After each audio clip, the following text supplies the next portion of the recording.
And then he's, like, woe to the Pharisees because you love the important seats in the synagogue, greetings, marketplace. Woe because you are unmarked graves and you're whitewashed and men just walk over you without knowing it. It's the whole idea, you can't walk over a grave because you become defiled.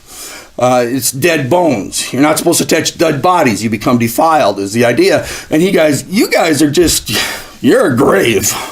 That's not even marked, so people that come into your life, they're getting defiled.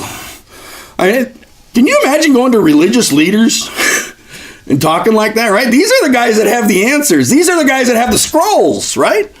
Nowadays, books are fairly common, right? Look around, we got books here. Bibles, things like that are easy to get. Then, it was on parchment, there were scrolls. You didn't find them every place. But man, the Pharisees, the scribes, the teachers, they had access to that stuff. They had the Word of God, right? Remember that carried over into the Dark Ages, right? With the priests and the churches and the Latin and all those different things where people had to go to the priest, right? Because they knew the Latin, they had the scriptures, they had the writings in the church. People didn't have Bibles in their homes. They didn't have access to the Word of God. Same thing happening for many years, hundreds and hundreds of years. And then people started doing things like putting the Bible in the language of the people.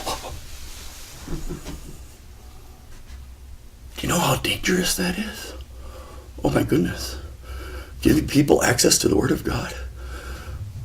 People were persecuted, put to death, had to do it in hiding to get the Bible into a language of the people. You know how many people died trying to do that? How much persecution there was? They didn't even do things like kill people and then later go, we didn't kill them good enough. Let's dig up the bones and burn them. We really got to get this guy. Now, we don't even think about it, right? You got the Bible in so many different languages and abilities and access to the Word of God. But then these were the guys that were keepers of the words. And Jesus is like, people come to you and they get defiled. I wonder how many people go to church today and it's their church leaders that's defiling them. Ooh, did I say that?